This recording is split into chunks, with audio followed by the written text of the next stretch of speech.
tell den Sandwich an Konzept vun der Teleportation. Et verbënden die zwei Sachen an dobei raus kënnt eng Rang Science-Fiction-Idee. Eng Idee, die den Erfinder, Editor an Autor Hugo Gernsback a senger Zukunftsvision gesinn huet. Den Hugo Gernsback huet Zukunft erfund an huet fir se gelieft. Bis zu segem Tod am Joar 1967 huet hier bis zu 80 Patenter erstollt. 1904 am Alter vun 20 Joer a mat $100.000 an der Tasche ass den Hugo Gernsback mam Schëff e River an Amerika gefuer, fir do sei neit Liewen als Erfinder unzefänken. Ma Geburt ass hin 1884 zu Bounewich.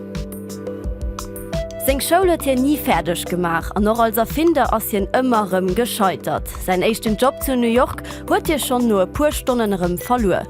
Sein Karriere war am Anfang ein ziemlichen Desaster.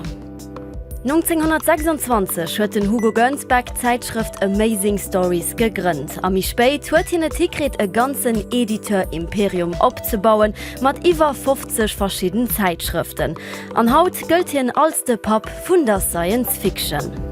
Ma dofir drun huet hier noch selber schon Erzählungen a Romaner am Genre vun der Science Fiction geschrieben. Am Serieroman Wolf 124441+ huet den Hugo Gernsback de Leser an Joar 2660 projiziert.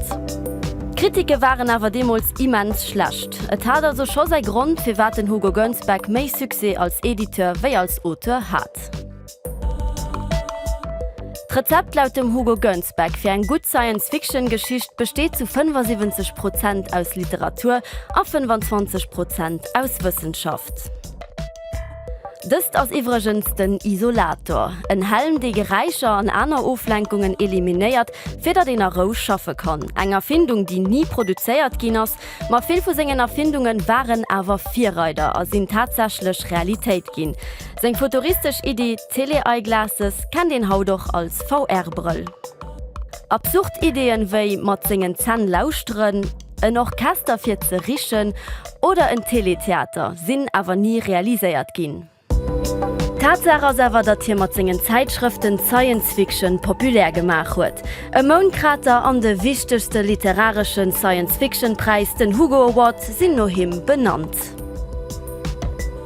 Den Hugo Gernsback hat übrigens im Jahrhundertwende einen autobiografischen Roman auf Deutsch geschrieben, den aber auch nie publiziert ging. Der Titel war Der Pechvogel.